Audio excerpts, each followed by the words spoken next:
Des Bordelais à mi-temps, comme souvent. C'est-à-dire une première mi-temps où ils sont moribonds, où tu te dis bah, finalement ils sont Depréville un peu dépendants. Depréville n'est pas là.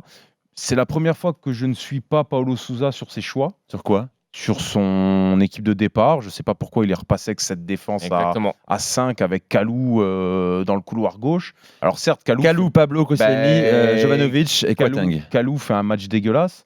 Et c'est aussi de sa responsabilité. Mais est-ce que ce garçon est fait pour jouer à ce poste-là? J'en suis pas certain et pas convaincu. Donc tu le mets pas non plus dans les meilleures conditions. Et puis tu sais pas ce qui se passe en deuxième mi-temps. Ah, pareil, est-ce que aligner Adli et Benraou en même temps, c'était la bonne idée? Tu vois, ça avait l'équipe qui avait réussi à faire un bon match contre Metz. Un bon match, 20 minutes. Non, mais du moins, il y avait ce sentiment de la gagne. Tu pouvais quand même laisser cette équipe un peu qu'elle essaye de se mettre en place, de bosser dans la continuité. Tu aurais eu la trêve d'octobre pour essayer. Et tu vois, Adli, tu aurais pu le faire rentrer aussi, alors même s'il est décisif ce soir. Mais tu vois, je trouve qu'aligner les deux, c'était un peu présomptueux. Je voulais souligner le courage surtout de Villas-Boas qui est forcément, il entend ce que les gens disent sur Dimitri Payet, puisqu'on lui a posé à maintes reprises la question, et notamment pourquoi pas mettre Dimitri Payet en 4-2-3-1.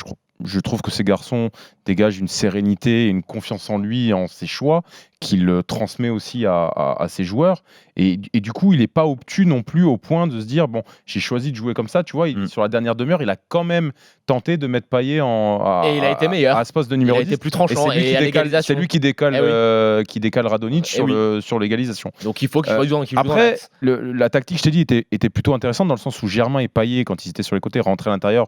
Donc ils venaient monopoliser l'attention de la défense à 3 montpelliéraine. Et donc, ils ouvraient les couloirs à Bounassar et à Sauf que quand tu as la qualité de centre de Bounassar et d'Amavi, eh ben, il peut rien se passer. Et tu parles de Benedetto qui s'est un peu sacrifié au milieu de cette défense à 3.